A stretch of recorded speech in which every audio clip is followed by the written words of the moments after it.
रामराव शेतकरी मित्रांनो, भाकरीचं पीठ बारीक बी जमत नाही, बाहेर मोठं बी जमत नाही. बारीक आलं तर चिकट होतंय, मोठं आलं तर भाकर तयार जात नाही. तसं जनावरचा बघा, ही गाय बघा आपली ही पचनशक्ती बिघडली, ती खाती बराबर हागा ती पाठीवर, अंगावरचं मांस गायब झालंय. उन्हाळा चालू झालं की होतंय बघा. आता हे शेण बघायचं, शेण एकदम खाती मागं तसंच कांड्या बिंड्या सगळं कुटीचं फेकून देते. पचनशक्ती खराब आहे, पचनशक्ती बिघडली की सगळंच बिघडत आहे बघा.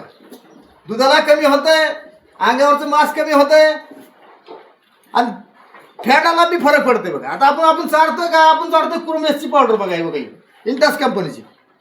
तुम्ही इंटस कंपनीची कुरमेस 200 ग्रामचा पुडा, 10 ग्राम दिवसाला डोस आहे. आपण लयच काढायला लागलं तर दिवसांना 1-2 दिवस 2 टाइम चालतो बघा 10 ग्राम.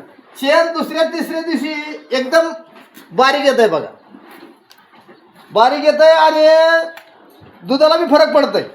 पचनशक्ती जनावराची वाढली की सगळ्याला फरक पडतंय बघा. दुधाला फरक पडतंय, फॅटला फरक पडतंय ना, गाईच्या चमकीला मांस गाईला तयार व्हायला बी फरक पडतंय. गाई जर पचनशक्ती बिघडली तर सगळंच बिघडत आहे बघा. एकदा चारून बघा तुम्ही क्रोमेसचा पावडर, अवश्य रिझल्ट येतो बघा. 200 ग्रामचा पुडा, 10 दिवस, 10 ग्राम रोजचा डोस आहे बघा. फॅट वाढते, कंपनीमध्ये फॅट वाढते. आपल्याला अनुभव, आपण खाव्याची बट्टी त्याच्यामुळे आपल्या फॅटचा अनुभव नाही, पण कंपनीमध्ये फॅट वाढते.